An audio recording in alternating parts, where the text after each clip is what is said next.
Professor Femi Adebanjo was the picture of composure. At 35, he had achieved what many only dreamed of, a PhD in African literature, a steady rise through academia, and the admiration of students and colleagues alike at the University of Lagos. But lately, his usually controlled demeanor had begun to fray, all because of her, Sophia Okizi. Sophia was a final-year student in his African poetry class. At 22, she had a quiet confidence that set her apart. Her beauty was striking, smooth ebony skin, almond-shaped eyes that always seemed to hold secrets, and a natural grace in the way she moved. She had a penchant for bold, colorful Ankara dresses that hugged her curves modestly, yet left little to the imagination. Femi often caught himself stealing glances at her in class. Her full lips would part slightly as she concentrated, and her slender fingers twirled her pen absent-mindedly. He noticed the way her laughter bubbled softly during group discussions, like a melody only he could hear. But it wasn't just her physical beauty that captivated him, it was her mind. Sophia's insights during lectures were sharp, her essays thought-provoking. She challenged his perspectives in ways no student ever had. She wasn't just a pretty face, she was a force, and that made her all the more irresistible. Femi knew the boundaries. A professor-student relationship was not only unethical, but could also ruin his career. Yet, the pull he felt towards Sophia was magnetic, undeniable. He began to find subtle ways to be near her without crossing the line. During lectures, he would direct questions to her, feigning impartiality, but secretly relishing the way her voice carried through the room, smooth and steady. He praised her work more often than he should have, his compliments laced with a warmth that was hard to ignore. One day, after class, Sophia lingered behind, her usual confidence replaced by hesitation. "Professor Adebanjo, do you have a moment?" Femi's heart quickened. "Of course, Sophia. What's on your mind?" She stepped closer, her scent, a blend of cocoa butter and something floral, filling his senses. "I was struggling with the interpretation of Okigbo's poem you mentioned earlier. Could you help me understand it better?" Femi nodded, motioning for her to sit. As they discussed the poem, he found himself leaning closer, their proximity charged with an unspoken tension. Her eyes met his, and for a moment, time seemed to stop. Over the weeks, their interactions deepened. Femi made a point of being available when she sought his guidance, though he kept his demeanor professional. Still, his actions betrayed him. He noticed her choice of perfume, the delicate sway of her hips as she walked away, the way her lips curved into a shy smile when she caught him watching her a moment too long. At a department-organized book reading, fate placed them next to each other. The dim lighting and the intimate setting made their unspoken connection harder to ignore. As they discussed the reading, their knees brushed accidentally under the table. Femi didn't move away immediately, and neither did she. "You have a gift, Sophia," he murmured, his voice low. "Your understanding of literature is rare." Her cheeks flushed. "Thank you, sir. That means a lot coming from you." Their eyes locked, and for a fleeting moment, the air was heavy with possibilities. Femi wrestled with his feelings in private, berating himself for allowing the attraction to grow. Yet he couldn't stop. He began dressing more sharply, paying attention to details he never cared for before, a crisp shirt, a dab of cologne, a well-tied tie. He didn't dare make any overt moves, but his admiration was evident in the little things. When reviewing her essays, his feedback was filled with thoughtful notes. He started sharing additional readings he thought she'd find interesting, and during class, his gaze would linger on her just a moment too long. Sophia seemed to notice, but never addressed it directly. Instead, she responded in kind, holding his gaze longer than necessary, offering him a soft smile that lingered in his mind long after she'd left the room. One evening, after a particularly engaging lecture, she approached him again. This time, her tone was different, bolder. "Professor Adebanjo," she began, her voice steady but her eyes searching, "do you ever feel like there's more to words than we admit?" Her question hung in the air, heavy with implication. Femi swallowed hard, his heart pounding. "Yes, Sophia," he replied carefully. "Words often carry meanings beneath the surface, meanings we're sometimes too afraid to confront. She stepped closer, her gaze unwavering. What if those meanings aren't meant to stay hidden? Femi knew then that the line between them had blurred irreparably. His attraction to Sophia was no longer subtle, and her feelings, though unspoken, were unmistakable. But the question remained, was he willing to risk it all for what they could become? Sophia Okizi couldn't deny the magnetic pull she felt toward Professor Femi Adebanjo. It had started as an innocent admiration, a respect for his intellect, his commanding presence, and the way he made every lecture feel like a personal journey into the soul of African literature. But over time, that admiration had morphed into something more, something she couldn't quite name but felt acutely in her body. There was an energy about him that left her breathless. The way his baritone voice rolled over the lecture hall, the subtle confidence in his stride, and the sharp crease of his well-ironed shirts, all of it stirred something deep within her. When his eyes swept across the class and lingered on her, even for a moment, it sent a shiver down her spine. She found herself noticing details she hadn't before.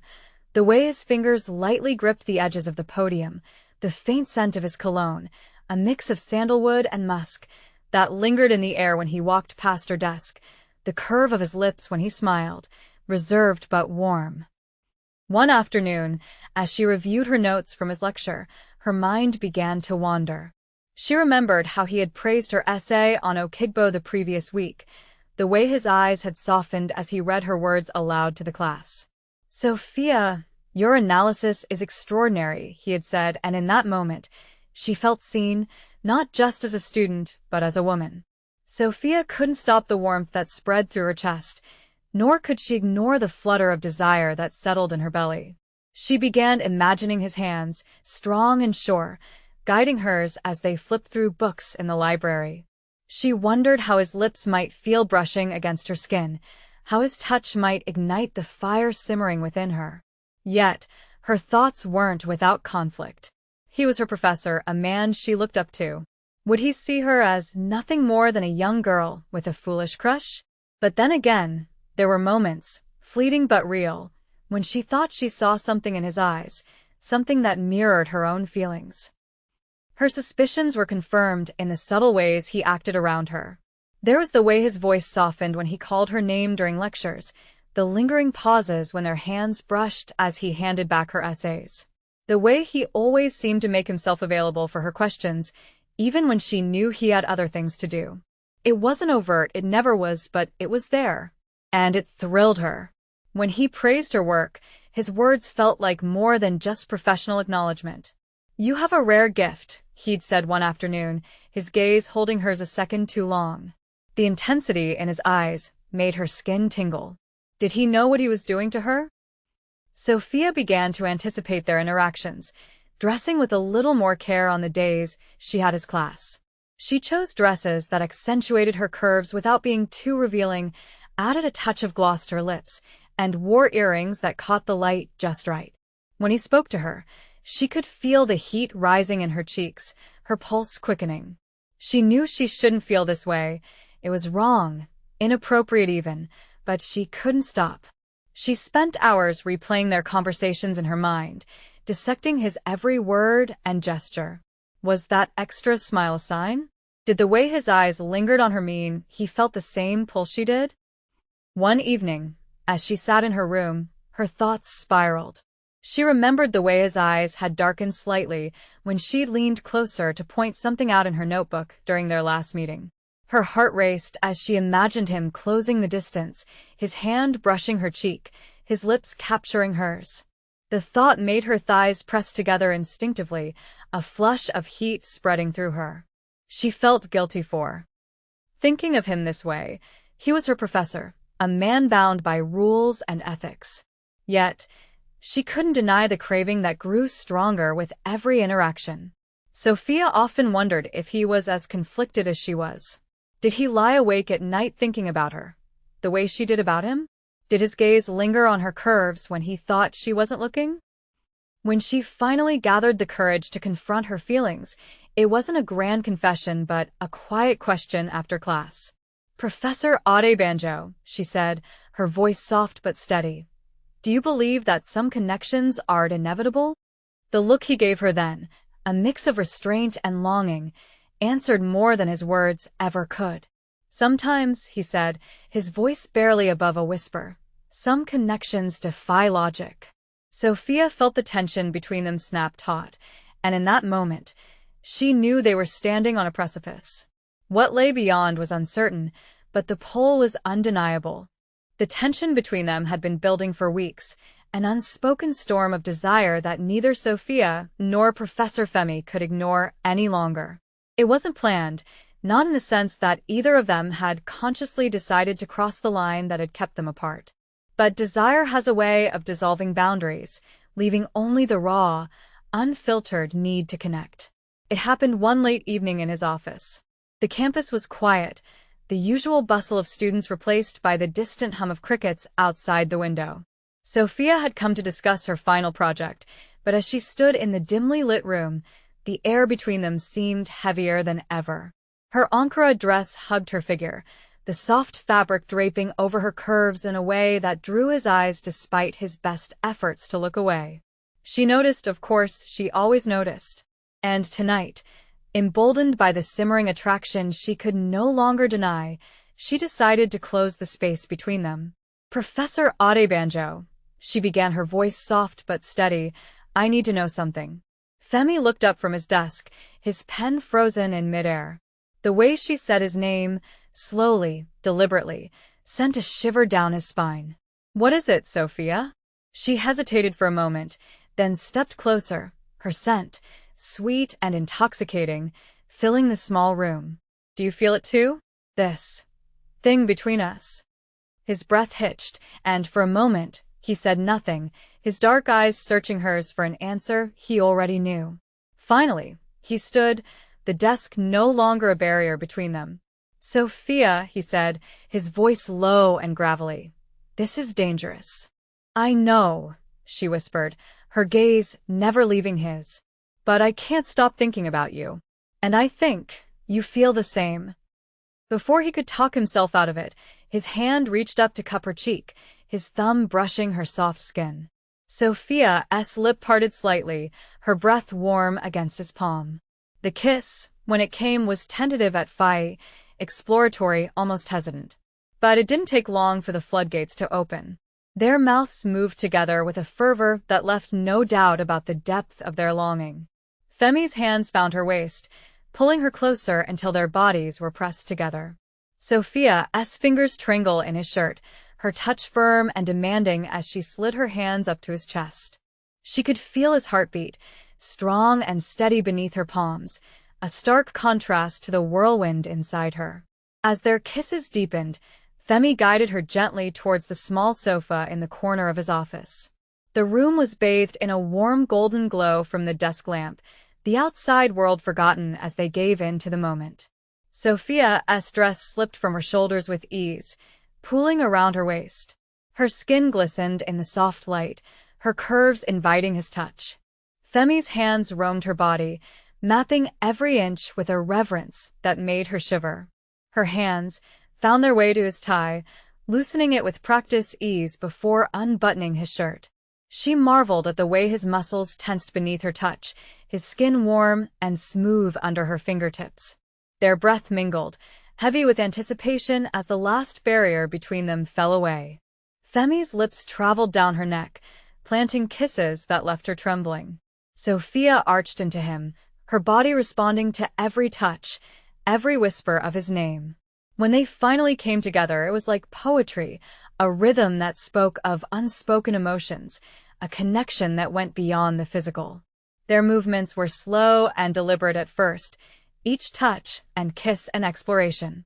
But as the intensity built, so did their pace, their bodies moving in perfect harmony. Faced with tears of joy. Afterward, they lay tangled together on the sofa, their breaths still uneven, their skin slick with the evidence of their passion. Femi traced lazy circles on Sophia's shoulder, his mind racing even as his body relaxed against hers. "This changes everything," he said softly, his voice tingled with both satisfaction and trepidation. Sophia looked up at him, her fingers brushing his cheek. "I know, but I don't regret it." Neither did he. But as the reality of what they had done began to set in, they both knew this was just the beginning. The world outside his office would not be kind to their forbidden connection. The days following that night were a whirlwind for both Sophia and Femi. Their stolen moments became both a source of joy and tension. The connection between them was undeniable, but so was the looming shadow of the consequences. Femi found himself more cautious than ever in class, his demeanor colder to Sophia to avoid suspicion. Yet, his stolen glances at her told a different story. His eyes lingered on her longer than they should, and his voice softened whenever he addressed her. Sophia, on the other hand, felt emboldened. She wore her emotions on her sleeve, her eyes meeting his with an intensity that made it hard to keep their secret.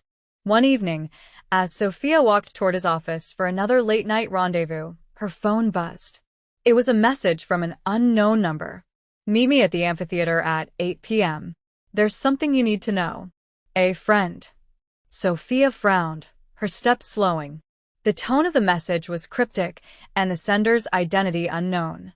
She debated ignoring it, but curiosity got the better of her. Deciding to go, she quickly texted Femi. "Something's come up. I'll be late. Don't wait for me." The amphitheater was dimly lit, the moon casting long shadows over the stone benches.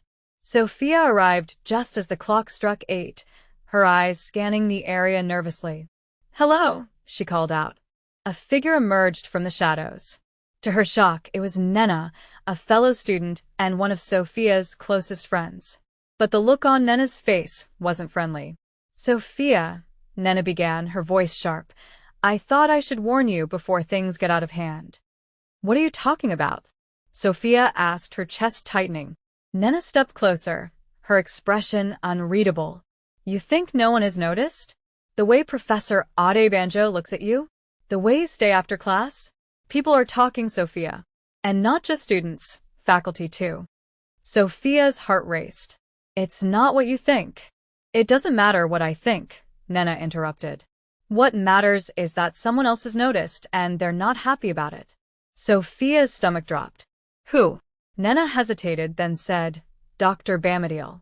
Dr. Bamadiel was the head of the department, a stern woman known for her no-nonsense attitude.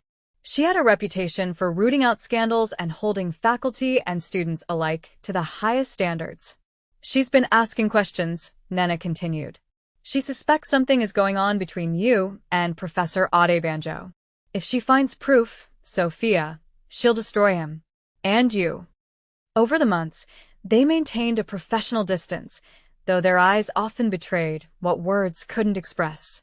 Femi immersed himself in his work, yet he couldn't shake the memory of her smile, her laughter, her brilliance.